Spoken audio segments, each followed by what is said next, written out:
Hey everybody, it's Eddie J on Crypto for GrowMyBag.tv. I hope all is well with you and yours. What's good, what's good, what's good? So yeah, took a couple of days off. Feels good, you know? I mean, of course I did my research. I research every day. We were doing some work. I'm working on a few things that will help me to automate my research, like bring me what I'm interested in, bring me the news that appeals to me. So got that going on, which is kind of fun. But yeah, I started doing research, started comparing numbers and things like that, what's in the news. And I started thinking, oh man, I got to start looking at, what happened over the past week. And we had a lot of stuff happen over the past week. And we're talking beyond the big BM of a bill, because I think people are going to get hit by that. Give it another quarter or two, right? Large businesses are going to be fine, basically, give or take. They'll wind up passing along at least some of those costs to the regular person. But it's going to be the small and medium-sized businesses that are going to feel it. That's who's going to feel that. But, maybe we get lucky. We'll see what happens. So that's not a big deal, but it's something to pay attention to. So it is what it is.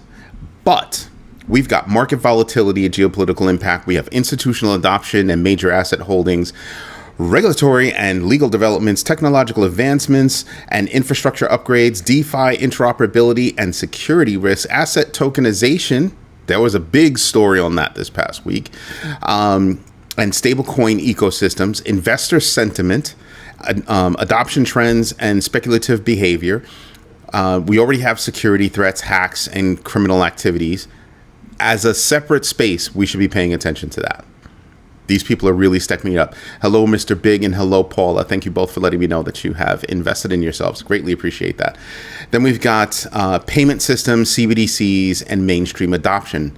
Now, over the past week, what have we heard? We've heard, yo, Max Salas in the house. Max, I'll get to that in a minute.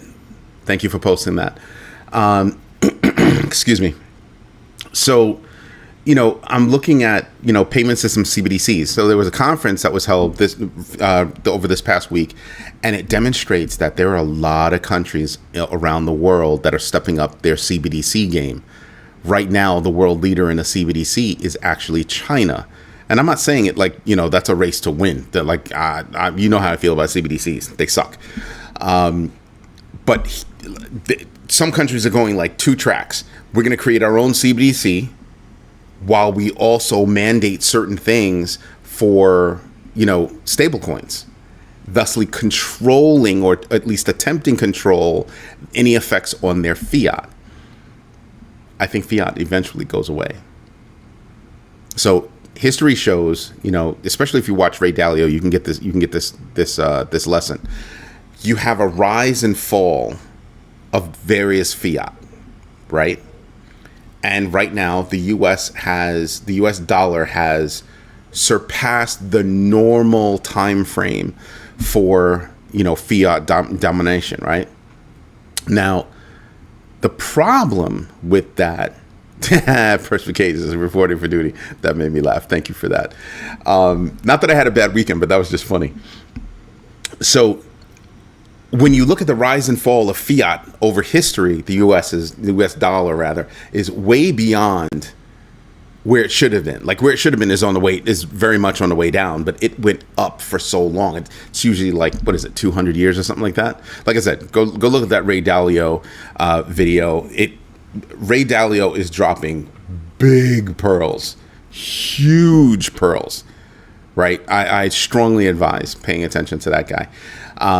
When he talks about economics and how money works. I mean, you might not agree on investments or things like that, although, he is a billionaire anyway, and he's a billionaire that earned it, right?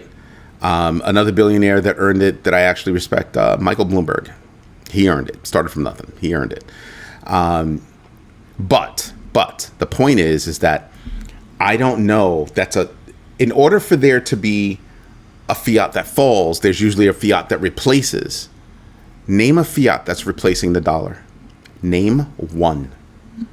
I'll wait. Name one.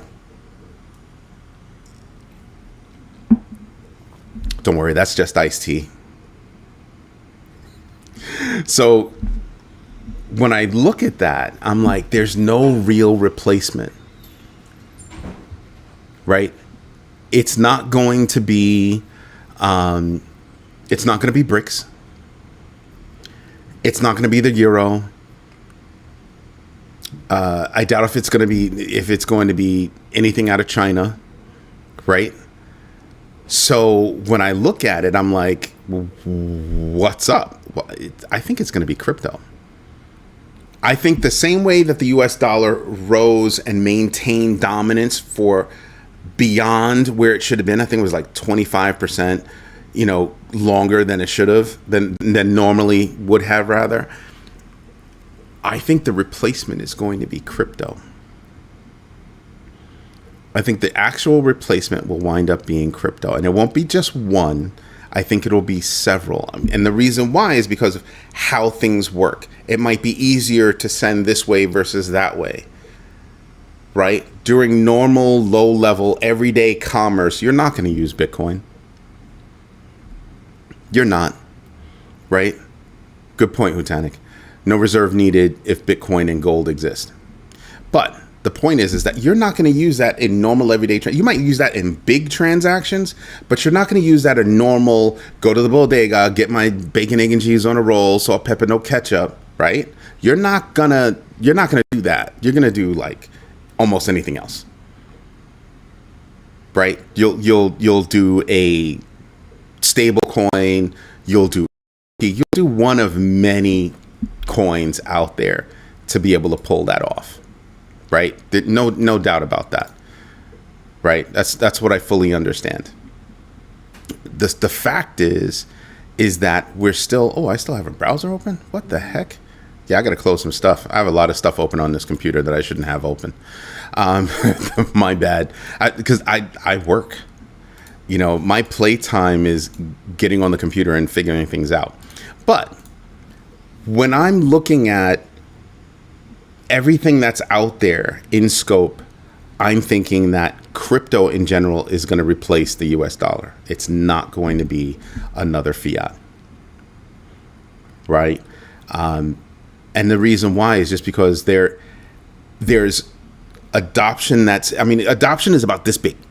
It's about this big, right? So retail started it, institutionalists brought it to another level, and I think retail is going to wind up kicking in at some point, right? When you start to see banks do stupid stuff, that's when people are going to start going, why am I messing with that bank? And as soon as people start realizing that they don't want to mess with that bank, oh, I'm frozen. Oh, that's a no bueno situation. At least I think I'm frozen. Well, maybe I'm still shooting and it's just... We'll wait for it to crash. I'll keep going until it crashes. How's that sound? No, looks like... No, it's still there. Can you guys hear me?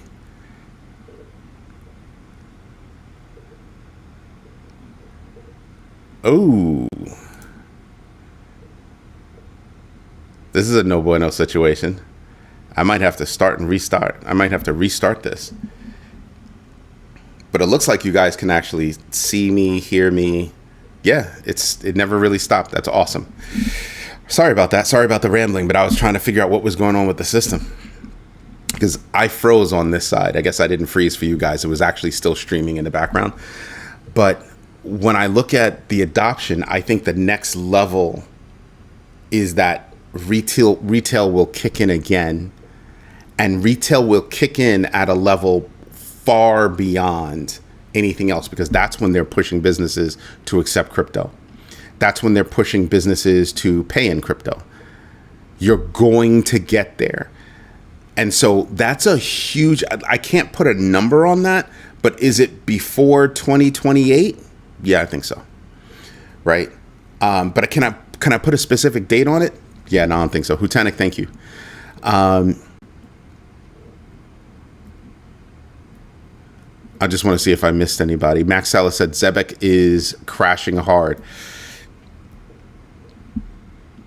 do your own research, know your entries and exits, and absolutely invest deliberately, right? So I looked at Zebek. It just wasn't anything I was going to touch. I'm happy that I didn't. Just saying. For me to add to my slots, it has to do a lot. It has to do a heck of a lot. And right now, for me to look at a coin, I have to believe that that coin is actually going to wind up doing something. Hey, Captain Banana. Yeah, Pengu's been doing well. Penguins? Yeah. Oh, no, Pudgy Penguins. You mean Pudgy Penguins? Because Pudgy Penguins has been doing well. Mr. Big, that's why I was happy to take a couple of days off and relax. I was able to do that. I'm in a good place now. It was my dad's birthday. We took him fishing last week, so it was loads of fun. I'm gonna call him up later. But I think that when retail kicks in at that level, the demand for crypto is going to explode. I think it will absolutely explode. And I think that's going to be the difference. Right?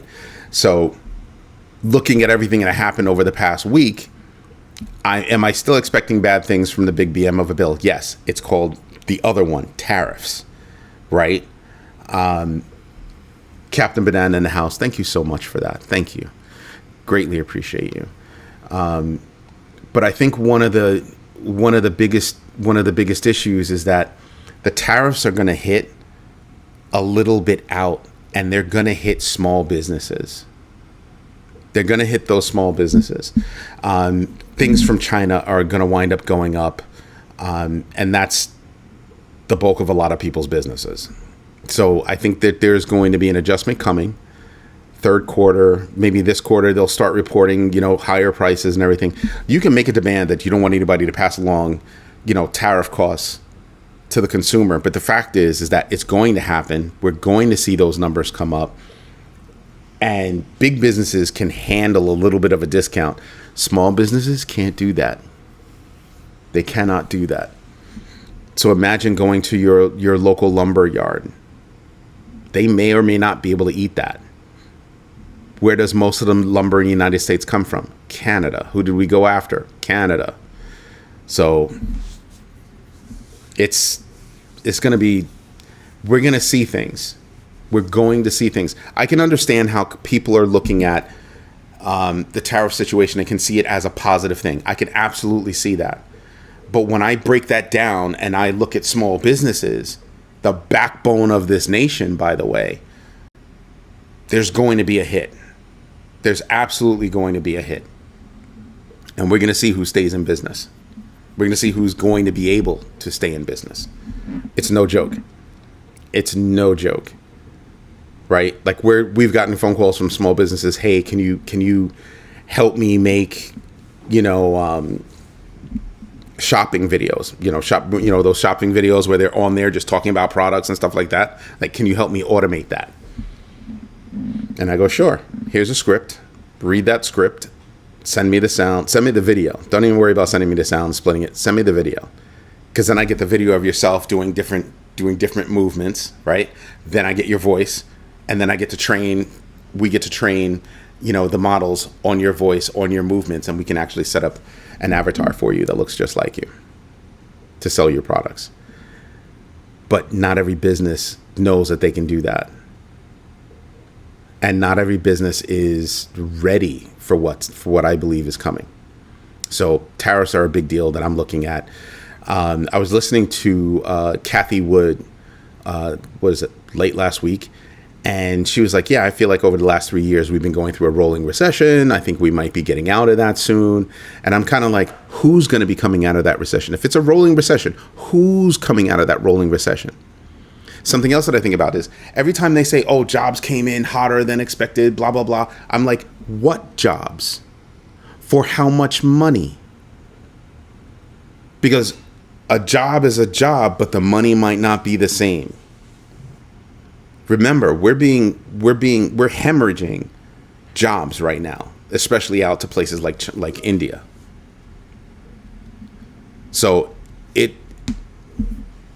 it's kind of amazeballs when I look at it. So I look at that and I'm kind of like, there are some things we probably want to pay attention to. Right? We really want to. One of my guys is actually working this morning, and he's like, this afternoon, he's making me laugh. So there are a lot of things that I want to pay attention to, right? For market volatility, we had Bitcoin just bouncing within a certain range. It hasn't moved. Like when I look at right now, Bitcoin's been at the higher end of my range between 102,771 and 108,895, or my top range is 109,337, which was a previous high. We've just been bouncing around there. We've gone over it a little bit, but we've been bouncing around there, just going sideways. Just going sideways, right? So when I look at that, I'm kind of like, for how long are we going to go sideways? There's currently no catalyst propelling us upward. We got news of a tariff deal with Vietnam. I was hoping that would give us a little bit of a bump. It gave us jack. It gave us nothing. So we're still moving sideways. We're still moving sideways. So I'm wondering, what's a big catalyst to come up? Is it going to be, there's rumor that there's going to be a tariff deal, and it's going to be somewhere between 10 and 12 countries that the deal will affect, and that'll be a good thing. And I'm kind of like, it's a good thing that you're putting it to bed, but that doesn't mean that the tariff situation is good. Because at the end of the day, we have to look to see, well, okay, so we have a tariff deal, but what does that do to the cost of products that are coming into the country? Are they going to be lowered, or are they going to be higher, or are they going to maintain at the current rate that they are? Like, what is the actual impact? So that's going to be a lot of math that people are going to be looking at. The Prime Minister of Canada does know how. Okay, I'm not paying attention to that. So it really makes you stop and think. So what are the positive catalysts? It's really easy to come up with a negative catalyst, right? We still have a war in Ukraine. We're still uneasy about Iran. So either one of those can really pop off and cause a problem. The other day, why was the new regime on the phone with President Zelensky? Well, it's because he didn't have a good call with Russia. And so tides might be changing there. But there's also the conflict in Iran. Like, what are we doing about that? What kind of talks are going on? Notice how it came and it left. Nothing ever leaves. It just falls to the back of the line, but it doesn't actually leave. So I'm wondering what could happen there. So there are a lot of risks. They might not be realized, but I have to keep track of all of those risks. So I've got macro events that can affect the globe. I have micro events that can affect a specific zone, right? Maybe just the United States, and I've got micro events that can have different revenue streams that I have, just different things, right? Then you've got really micro events that will just affect the one thing, like that one coin, like Zebek is getting crashed hard right now. Great. What's the reason? But that's very specific, right? So there are different levels of risks that we have to keep note of. And we have to understand what the impact will be should they actually get realized on our respective bags. Some news will affect Bitcoin. Some news will affect Ethereum, Zebek, for instance. You know what I mean? Some news will affect business. Some news will affect real estate, insurance. So you've got to start keeping and developing your risk framework so that you can understand how you could be affected should certain risks be realized. And that's what I spend my time doing. So when I do the Sunday Roundup, that's literally what I'm doing. Right? Not just what good things are coming out, what bad things are coming out, what risks could be laid out for me. Because the more knowledgeable I am about the possibility of a risk, the easier it is for me to mitigate that risk. Right? So we didn't know Texas was going to get hit by crazy floodwaters. I mean, we fired a lot of people that normally watch the weather service, right? So there's that. But were they prepared? Right? Like, were they prepared? Sometimes during natural disasters, certain areas are prepared. Others might not be. So it's something for us to actually contemplate what risks are going to affect us. Just saying. What else we had? We had, let's say, analysts forecast Bitcoin reaching 1 million by 2028. Yeah, I could see why the numbers would work out like that. I can see why the numbers could work out like that, but we have to see. There are geopolitical tensions and macroeconomic factors that are going to play into that, right? I mean, even this year, I still think we could possibly hit, 150 for Bitcoin. But what do we need for us to hit that 150 for Bitcoin? We're actually going to need positive catalysts. What's a positive catalyst? Well, positive catalyst is going to be maybe, getting some ETFs, throwing some behind crypto. Maybe we're going to need some retailers actually taking on crypto. We're going to need some stuff like that, right? We're really going to need some stuff like that. We're going to need less manipulation and more positive action. Those are things that are going to hit. Something that we're going to have to contend with is going to be negativity from anything else. So what else am I missing? I wish DC political statement, but I get what you mean from a monetary perspective. Yes. From a monetary perspective, we spend more on Israel than we do on certain states in the United States. That's a problem for a lot of people.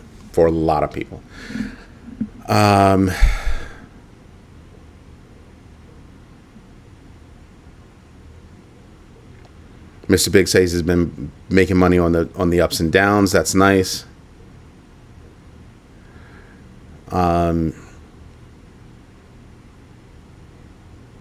At some point, they have to turn the money printer back on.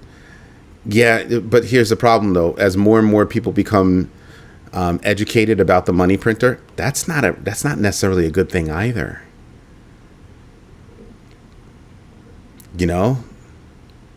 Yeah, only if 150K.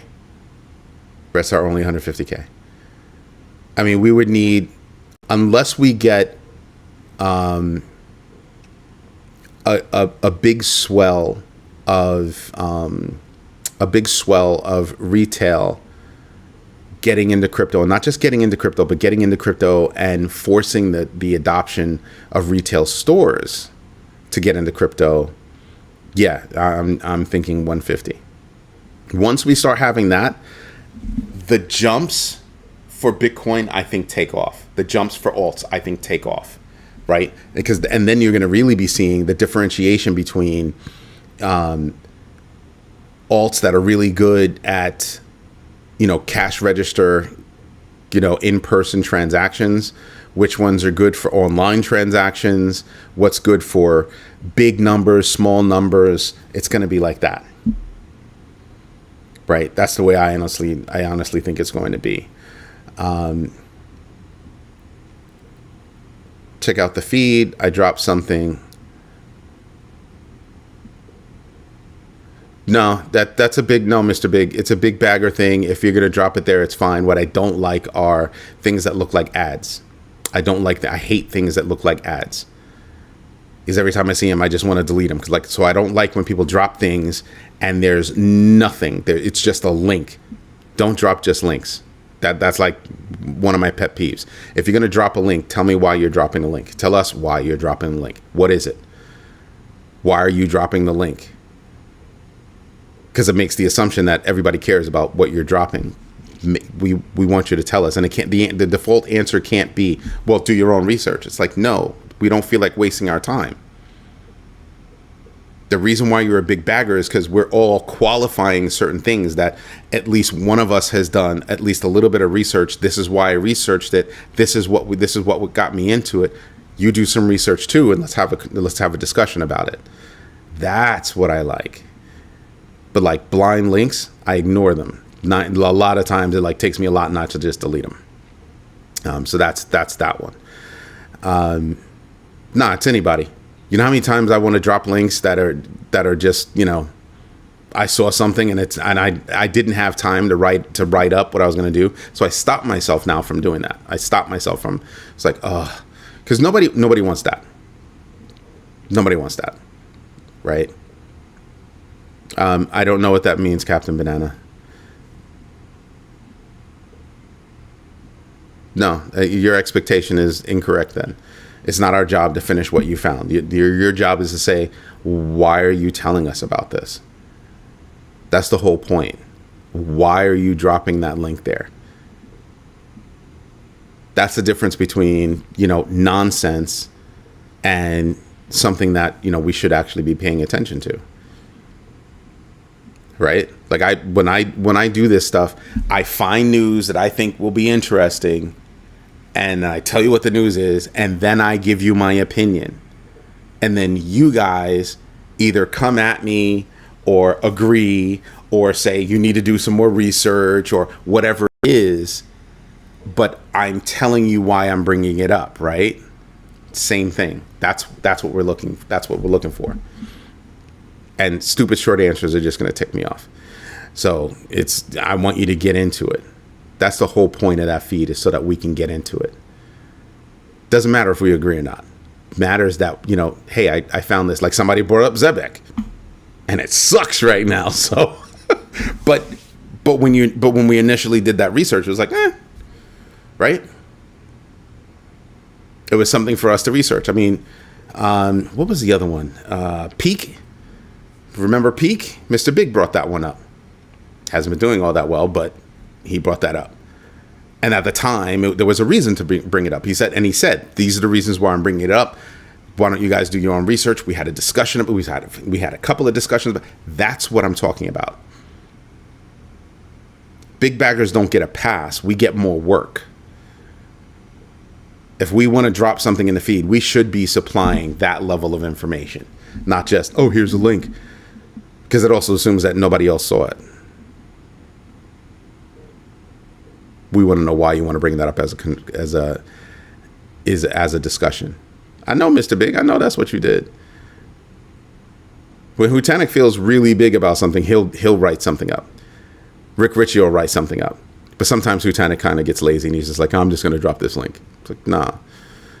Because dropping a link, I want you to stop and think about this. Dropping a link is a free ad.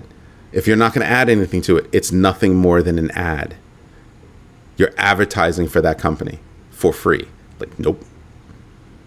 Because when we launch, we'll be charging for that. Because I'm going to expect them to be able to say, well, this is why we want to be in your directory. You want to be in that directory?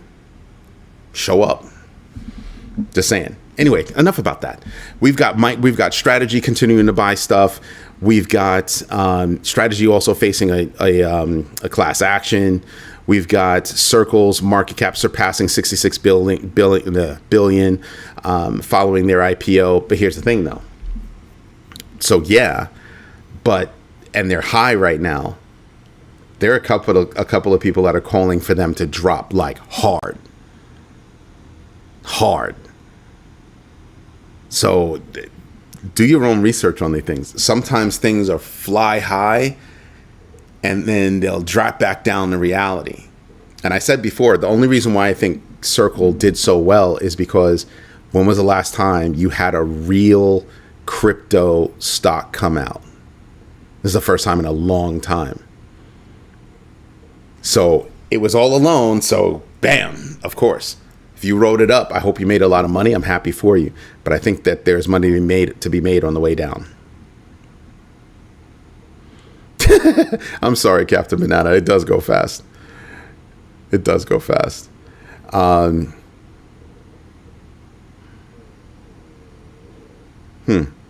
forgot to do something.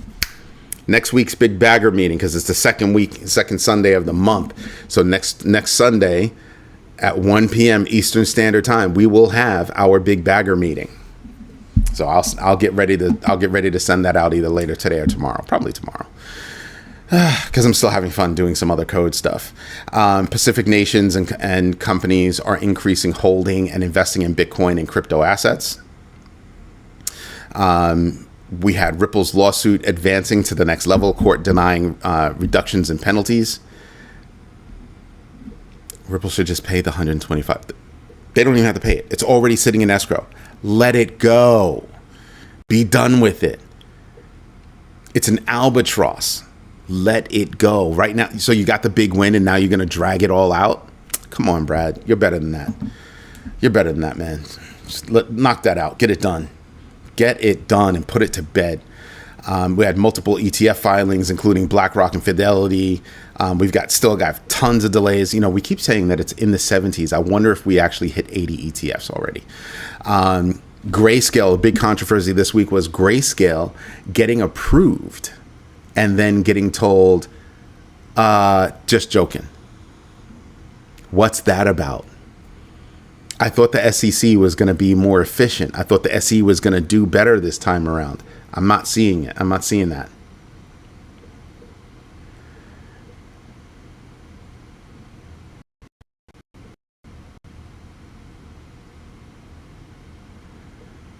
I love that, Mr. Big. That's the perfect way. Don't get me wrong. I completely understand sometimes we're just busy. Things happen. We're just busy. But if you're busy, don't drop just the link. We want to know your thoughts.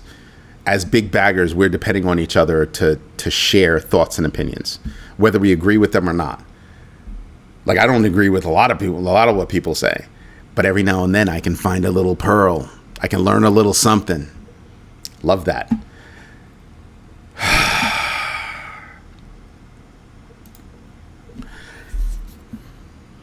You think you'll ride Strategy and Coinbase to 1K?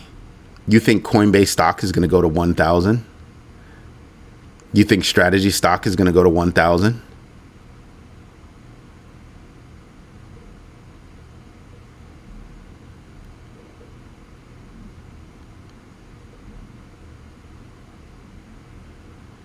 If you drop and leave, I'm just going to delete them. I'm not going to have free ads on the platform. Plain and simple. This is how me and my team are going to make money. So if it looks like an ad, we're going to delete the ad. Simple as that. Period.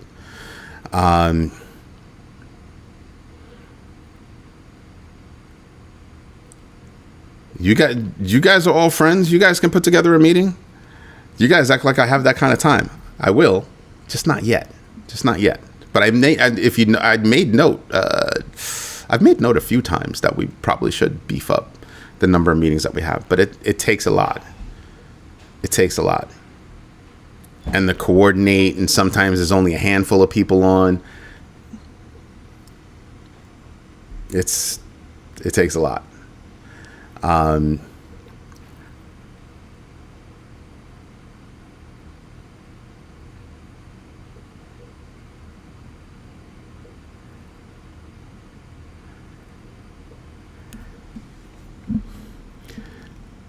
How long do you want to take, or are you okay with taking before it reaches 1,000? It might not be fast money. I agree with Captain Banana. Can those numbers be met? Possibly. I don't know that they will. Right? I think Kraken is coming for Coinbase.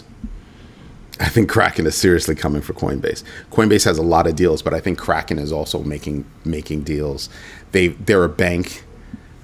I think people forget that. Kraken is making big moves to become a part of the new coming infrastructure.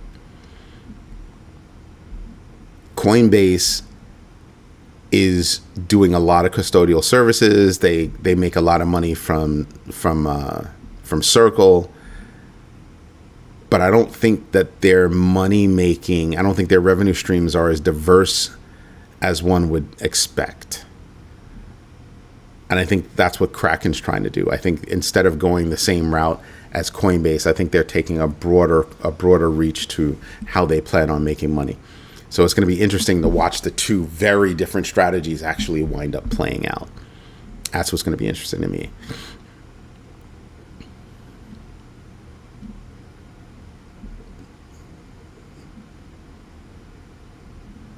Reading what Hutanik wrote. I understand.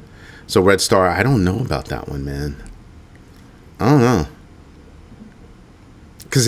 All right. Look at it like this. I like playing this on my with my trading wallets. I like playing the volatility. I would have to look at the stock charts to see what is strategy going to do, and what is strategy going to do, what is Coinbase going to do. I could be tempted to buy Coinbase and strategy stock. But I'm not. I'm probably never going to buy Coinbase stock. I'd be more prone to buy strategy stock. I'm not going to buy Coinbase stock because I don't like Brian Armstrong. I do not like Brian Armstrong. Right? So that's a personal thing. From a business perspective, I also don't like his business moves. To me, some of his business moves are really, really questionable. Like, I saw one or two of his business moves and I'm like, if you weren't making so much money, that would hurt your company. That kind of I'm like, yeah, no, I don't want to be involved with a company like that. That's going to be making those kinds of business moves. I'm looking at your note right now. I would never put Nvidia and Tesla in the same sentence. Oh my God, you just hurt my stomach like really bad. Oh my God. Oh. Because I can't get in on Tesla, man. I can get in on Nvidia. I think people are sleeping on Intel. Intel's got some stuff coming out later this year that has me thinking I might buy some Intel stock before it hits. Because what they're coming out with serves a very specific purpose. And I think a lot of people are going to do it. So, that would be something. Yeah, Elliot was going to have a chart class, but he decided he's going to build out an app. He's working on like 3 apps right now. And so that's what I've been helping him with. I hear you. There's money to be made with Coinbase. Just me as a person looking from an operational perspective, looking from a leadership perspective, I can't throw down with Coinbase. I cannot. The first thing that ticked me off about Coinbase is they made a lot of offers to people. People quit their jobs because they accepted the offer and they were about to start working, and then he rescinded the offers. This is a company that makes money hand over fist, and he rescinded the offers. And I'm like, that's a classless thing to do. And that was the first thing that turned me off. And then he's done a couple other things, and I was just like, yeah, no, I'm not investing in that company, because investing in that company is investing in him, and I don't like him as a CEO. I really don't. I really, really don't. I think he's another Charles Hoskinson. Might be a smart guy, got them to a certain level, but I think his lack of maturity leads him to do certain things that I disagree with from a business perspective. From a personal perspective, it's even worse. So that's why I look at that. But strategy, on the other hand, I don't know. Does strategy pay a dividend? Because I don't own any strategy stock right now. So I'd be curious to know, does strategy pay any dividends? If not, I'd rather go buy Bitcoin.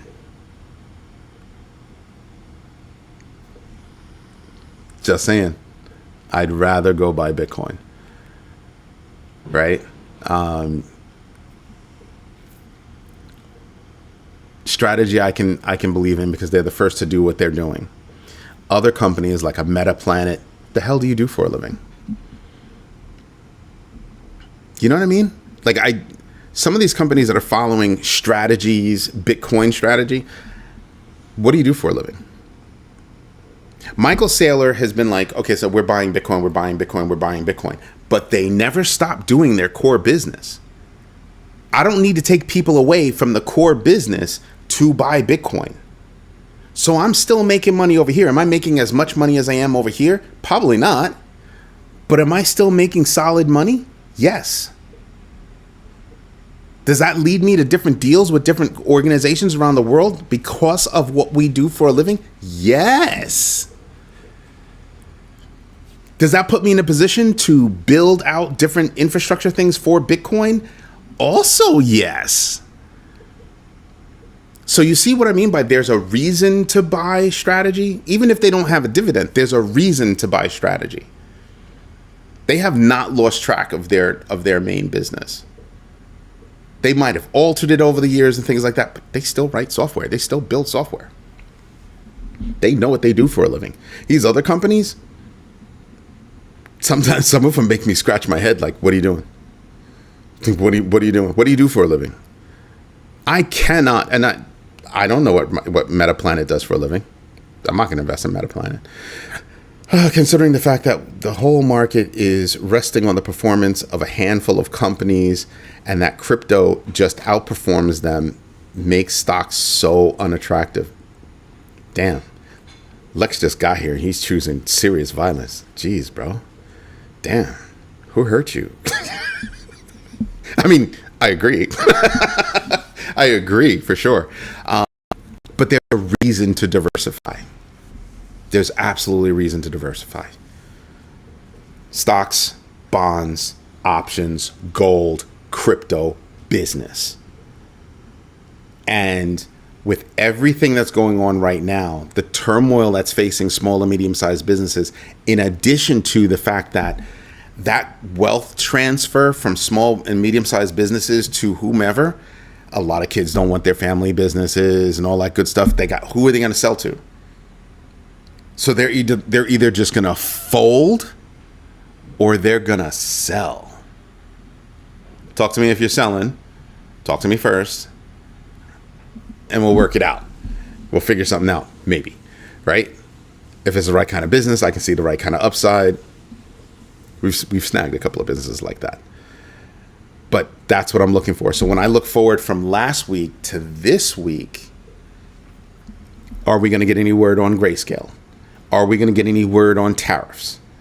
Are we going to get, are there going to be any dates set for strategies, class action? I believe there's another class action for Coinbase as well. So there are a lot of legal events that I'm looking at that I'm kind of like, I'm sorry. I still believe BTC is going to be like gold. I think BTC is going to be BTC. Drastic difference between the two. Right? I think there's a drastic difference between the two. Both have their place. I don't disagree with that. Both have their place. But I don't call Bitcoin gold. Right? I think Bitcoin has its place and it does a lot of different things. I think of gold as more of a security blanket than a commerce solution. Bitcoin is both a commerce solution and a security blanket, but it doesn't do the security blanket nearly as well as a gold does. So, or some certain precious metals. So I look at that as well. You know what I mean? Retail is going to find something else. You mean from a everyday usage of crypto perspective? Yeah, there are lots of coins out there that'll do it. Lots of coins out there that'll do it. But I think the biggest thing that and I know you guys probably get tired of hearing me say it all the time. You're talking about store of value. Is Bitcoin a good store of value? They're similar in that case, but they're drastically different. They're drastically different. I don't know that I would say hold one over the other. The thing that I would think is that Bitcoin scarcity lends itself to certain things, and it's not going to be normal everyday commerce. I stick to that. It's not going to be normal everyday commerce. Normal everyday commerce is going to be held by Ethereum and the rest of the altcoins. That's what'll be used for normal everyday commerce. Bitcoin is going to be for large commerce. It'll be used for leverage, right? It'll be used as collateral. You don't normally do that with gold by itself, but you can do that with Bitcoin by itself. Unless you have a massive thing for gold, that's not what's gonna happen.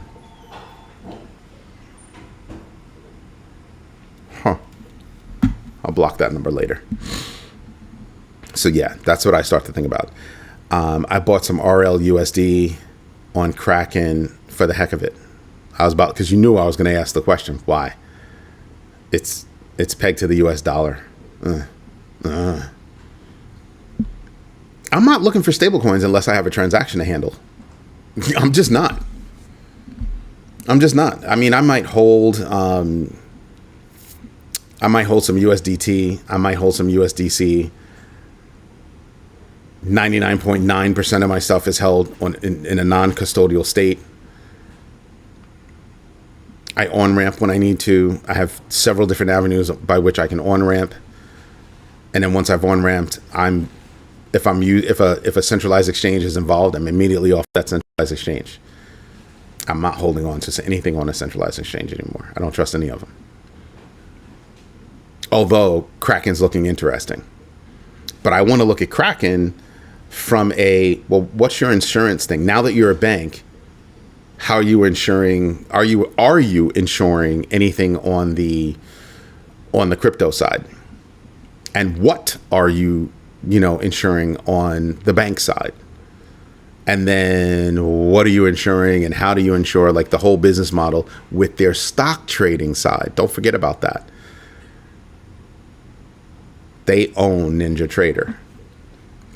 Like I said, the strategy of Coinbase versus the strategy of Kraken, they're so different. Like massively different. And I think for the long run, I think Kraken's going to wind up eating a lot of Coinbase lunch. Because they've expanded what they can do as an exchange. So as a crypto exchange, I've now just added trading abilities. I've now expanded my trading platform, have I not? Even though they're not fully integrated yet, I've expanded my trading empire, or my exchange empire. And then I'm a bank. So doesn't that mean it's easier for me to on-ramp money straight into my platform? Here you go. Kraken has a story to tell. Kraken is going to be on a journey.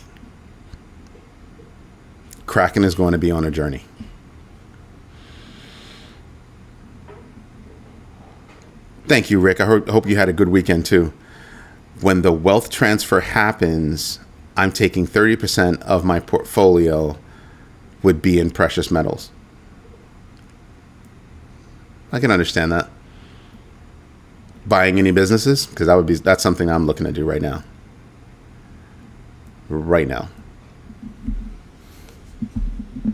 I think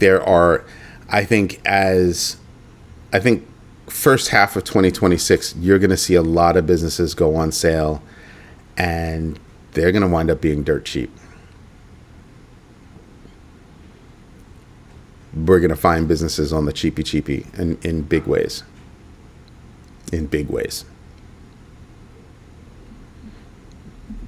What businesses would I be interested in? Anything to take care of a house.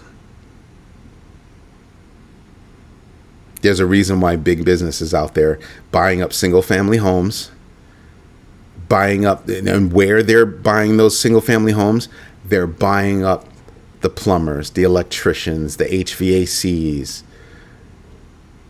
the outdoor maintenance company. They're buying up all of that. Because so you're going to rent the house, not buy, rent. And the onus will be on you to maintain the house, and they own all those companies. Don't believe me? Go do your own research. The way they're buying these companies is they're not only buying the company, but they're buying the likeness of the previous owners, so people continue to believe that they still own it. Like, by the time they realize that those owners are out, it'll be too late. So I'm looking to get in on those companies. Right? I mean, and believe it or not, a lot of those companies are one-person, two-person shops. Read it more as like less than 10. And they just make money, hand over fist. I remember there are a lot of things that are going on. So the solar industry, renewable energy industry has taken a hit, but I think that's an industry that within the next 4 to 5 years, you're going to start to see that industry pop. And the reason why is because, the energy companies as they are right now, that you get your energy from, that you pay bills to, they've been allowed to raise their rates like hella lot.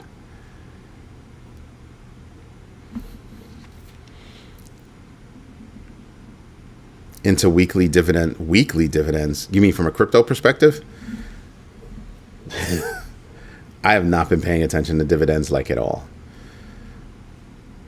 I have not. The only reason why I would get into dividends is because I have a chunk of money just sitting there, and it's that stuff is just going to make money for you. Okay. From a dividend perspective, it's just going to bring in money. You don't want to have to think about that. But most of the time, I'm using my accounts to hold, right? Holding a lot of stuff. But then my trading wallets, I'm playing volatility. I'm keying in on various cryptos to pay attention to, and I'm just playing around with the volatility. And just like the song says, you got to know when to hold them, know when to fold them, know when to walk away, know when to run. Case in point, Zebek. Know when to hold it, know when to fold it, know when to walk away, know when to run. Yep. Sounds about right. I think as we move forward in the crypto space, we're going to start to see a lot of crypto projects either fall off or get bought. I'm still, to this day, stuck on what Mr. Big said about what happens if Chainlink went to go buy Pith. Wouldn't that be interesting? Yes. I don't think it'll ever happen. But, yeah, I think that could be a big deal. Amazing. So, there's a lot. There's a lot that's going on that can affect the upcoming week. What else are there? All we need... Another risk that I didn't bring up that I should have brought up based on what happened last week, hacks.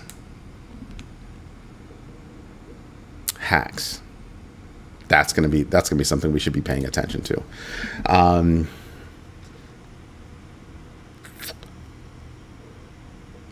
Give me a moment. I'm just reading the notes over the past week, just skimming over it to see what. Yeah, DNS hacks, phishing scams, black markets, Huey1 or Huai1 or whatever, Zinbi, facilitating billions with a B in laundering. And go look up Huey1, Huione, and look to see who's associated with it. When you look to see who's associated with it, you will sit there and you'll go, wow, of no surprise.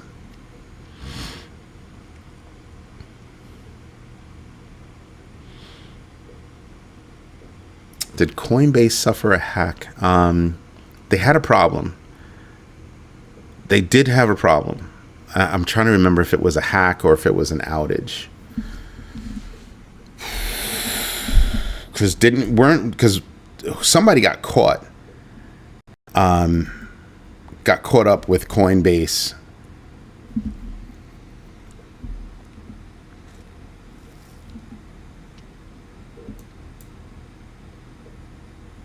Coinbase, was it an outage?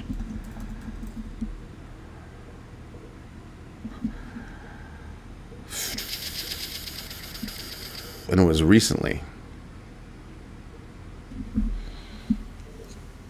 The AWS outage was back in April. Down 619. No, it wasn't that. Hack? May 22nd. Yeah, Coinbase hacker. That happened back in May 22nd. May 22nd. But in terms of keeping track of my risks, hacks are a big deal to me. Hacks are huge. That's a huge, huge, huge risk, and they pop up at the most. It's never good for one to pop up, but they pop up at the worst times, like ever. Any effective ways to protect against SIM swapping hacks? No. I mean, there are, but there aren't. You know what I mean? There's technology there's technology out there that is strong enough to copy your SIM without taking your SIM out. It could just be near to you, but that costs like big money. Other than that, it's physical, right? I can get in touch with your phone. Easy to pop out your SIM, copy it, put it back. Everybody's none the wiser, right? So there's stuff like that.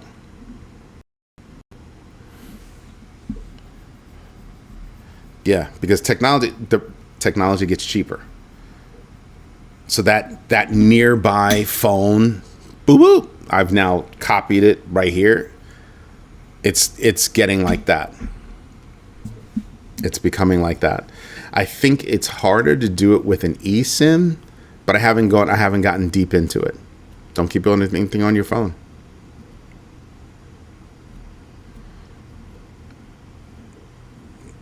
And it's not hard to get to your desktop either. I don't know why people think it's not hard to get to your desktop. It's not hard.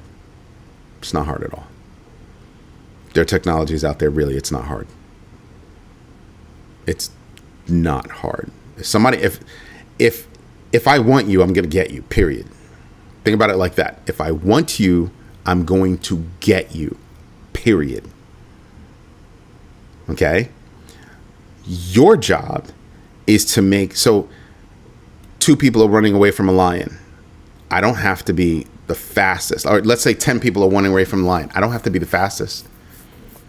I just don't want to be the slowest, right? So you want to make yourself, okay, Hutanic, that's a little rude. It's not. Depends on what you're trying to do. I know people with phones that are more secure than desktops. Again, technology costs money, but there are things that you can do. You can separate how you're storing things, where you're storing things, all that other good stuff. Mr. Big, take it easy, my man. Much love back at you. Just that your phone has potentially more. You know what it is? In Europe, it's easy to pop a SIM in and out. And like I said, technology is cheaper. It's becoming less expensive for me to buy a device that I can walk by your phone and copy your phone. So if you're not using your phone, you can keep it in a case. So like one of the popular things is most people, or a lot of people in the United States, keep their keys near the outside wall, and you can actually sit there with a key fob reader and read the key fobs and drive off in your car looking like, one word answers are dumb. Looking like it's your key that drove away with the car. So the car is not going to turn off because I can copy a key fob. I've seen commercials for this stuff. Technology gets cheaper. And what's really messed up is the technology for copying a SIM, copying a key fob, even copying your little card keys to get into buildings and stuff. That technology has gotten so cheap that some of this stuff you can just go buy on Amazon, and I kid you not, you could just go buy it on Amazon. Okay? What's funny is that these carriers know. These phone manufacturers know. Have they taken steps? I'll wait. You know what's worse? You get all these fake calls from all these phone numbers that look real. When you call them back, there's no real phone number, or the person doesn't even realize that they called. These carriers know. Are they doing anything about it? Oh, nobody's telling them that they have to. Nobody's making it so they have to. So why would I spend money on fixing that? Oh, and if I have to spend money on fixing that, then I'm going to charge you. You see how that works?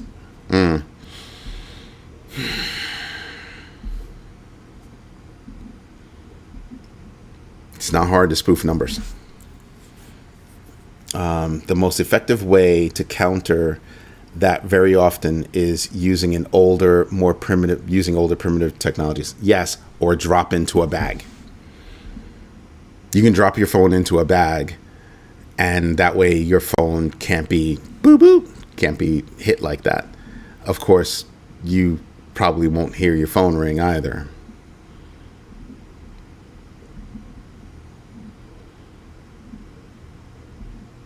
So you kind of, got to pay attention to certain things.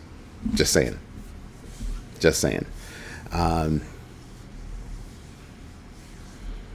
And we're talking about anything that has electricity running through it. Anything. Just because it doesn't have a computer interface like a screen doesn't mean I can't get into it. If I want it, I will get it. When I was a kid, we used to hack payphones. So we could calls. Yep. If there's something of value, somebody's going to figure out how to snatch it.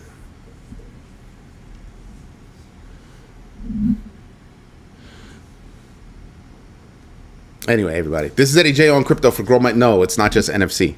There are bags out there that you can drop your cell phone in, and your cell phone won't receive any kind of signal. It's not just NFC. Anyway, everybody, this is Eddie J on Crypto for GrowMyBag.tv. I hope you like what I'm doing. If you do, smash the likes. Definitely tell your friends about it. And guess what? The next Big Bagger meeting is a week from today at 1 p.m. Eastern Standard Time. 1 p.m. Eastern Standard Time next Sunday. So if you want to be a big bagger, you better join. Everybody, I hope you enjoyed today. I hope you enjoy the rest of your day, the rest of your evening, the rest of your night. Everybody have a good one. Thank you very much. Thank you for your time. Thank you for your patience. And as always, thank you for your trust. Have a good one.